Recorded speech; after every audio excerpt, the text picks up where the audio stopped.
So, and some people say that Joseph Needham SCC has been considered the greatest single act of historical synthesis and intercultural communication and attempt. So this is a really important book. So let me give you some examples. The first example is about iron and steel, right, in ancient China. If we trace back, and who did research about this topic? That's the Joseph Needham, right? He did this very good small book on this topic in 1958. It's published in 1958, and he delivered this lecture in 1956. So he finished that. That is almost one volume. And he asked one of his assistants, look, based on this book, and write a volume about science civilization in China, the iron and steel volume. But look at here, and at that time in 1950s, when Joseph Needham did that, what he did is to summarize all the relevant reference in Chinese history book about iron and steels. But at that time, you can imagine, there's no archaeology material. Right. But look at here. Now we have so many interesting archaeological material. This is a very interesting one in Shanxi province. Look at here. This is the casting size. Here, this is a big picture. Here is the furnace. You know, these are you're smelting the metals and put the metals into this place. You're casting very big bell in the temple, right? But this is already recorded in Tiangong Kaiwu in Ming Dynasty here in the book. But we never have archaeological evidence. But now, look, archaeologists presented, they found it in Shanxi province. So this is why we follow the Joseph Needham, but we have to go beyond Joseph Needham's research. This is one. Another one is here.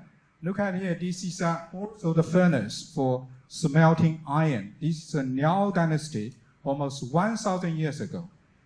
And just 1 week ago, if you read the newspaper, in Chinese newspaper, you read this title. It's called 延庆发现辽代首钢遗址. That is the 首钢, that means the capital steel company. That means it's the biggest iron and steel company near the Beijing, but it's called Liaodai, right? So because they have the new excavation, they find many, the furnace in this area, not just the furnace, but also the human beings, the tombs. So that's become, this is near the Beijing in the Yanqing area. You have the iron and steel factories in the Liao dynasty. So this is a new discovery. So that is why I emphasize we carry on Joseph Needham's legacy, carry on his intellectual heritage. We need to do more research along these directions. Right. And also, this is also a very interesting discovery because Chairman Peter Li introduced me my research. It's about early period between the China and the Eurasia steppe in the West, also the cultural connections. Look at it here. This is over the last 10 years, only found in the Gansu area. About this is the wheel with all the bronze decoration. This is one guy who is so important. He has to have the 3 gold bell. 3, look at here, how rich he is. He's even richer than the kings in mainland China. But he is a barbarian. He is from the steppe area, live in the, in the periphery area of China, in Gansu area. So this is the new discovery, and also at here, this is iron with the gold and silver decoration or inlay. This is very high advanced technology. You have to imagine, this is a 300 BC. It's almost 2,300 years old. That is very high technology. Even now, you want to make this kind of stuff. It's really, really difficult because this is inlay in iron. and those guys use this to decorate their chariot, just like your cars is a BMW, or Benz, or something. No, that time is the BMW, right? Look at here. So this is the excavation, in the tomb. Let me give you the second example. That is about Baitong. In the Cantonese, the Petong, right? And this Baitong is white copper.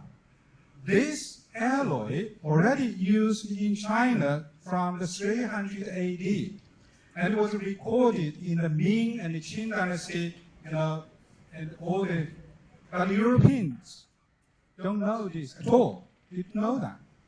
So this material was introduced or transported to the Europe in 17th century, right? This is the material. Look at here. And Joseph Needham did very good research in 1944. They published in the SCC about the Baitong. He did very good research. And that is the best research I can find.